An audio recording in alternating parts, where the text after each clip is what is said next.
Hello students. So today we are going to revise the second part of the chapter Lost Spring by Anish Chang. The first part was the story about Sahib-e-Alam, whose name means the Lord of Universe, but he towards the end of the story doesn't even remain his own master.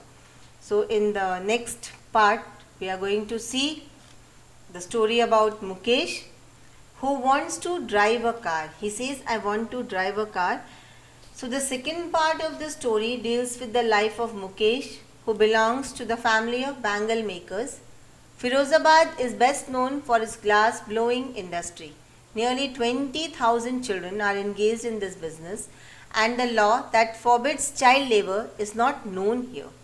The living condition and the working environment is a woeful tale. Life in dingy cells and working close to hot furnaces make these children blind when they step into the adulthood. Weighed down by the debt, they can neither think nor find a way to come out of this trap.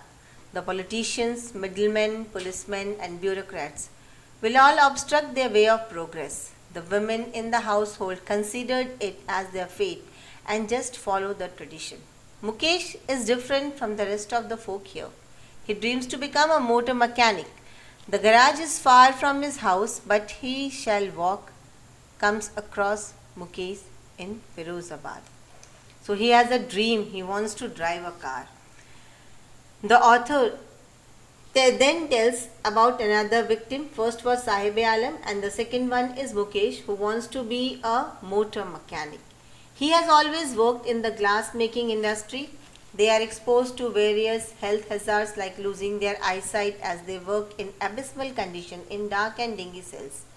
Mukesh's father is blind, as were his father and grandfather before him. So burdened are the bangle makers of Firozabad that they have lost their ability to dream, unlike Mukesh, who dreams of driving a car. So we can see a spark here in Mukesh, who wants to drive a car. Now a few question and answers related to the story. What makes the story of Firozabad famous? The city of Firozabad is famous for its bangles.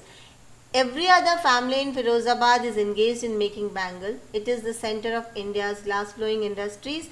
Families have spent generations working around furnaces, welding glass, making bangles for the women of the land. Mention the hazards of working in the glass bangle industry. This question is important from examination point of view. Now boys and girls with their fathers and mothers sit in dark hutments next to the lines of flames of flickering oil lamp. They weld pieces of colored glass into circles of bangle. Their eyes are more adjusted to the dark than to the light outside. They often end up losing eyesight before they become adults.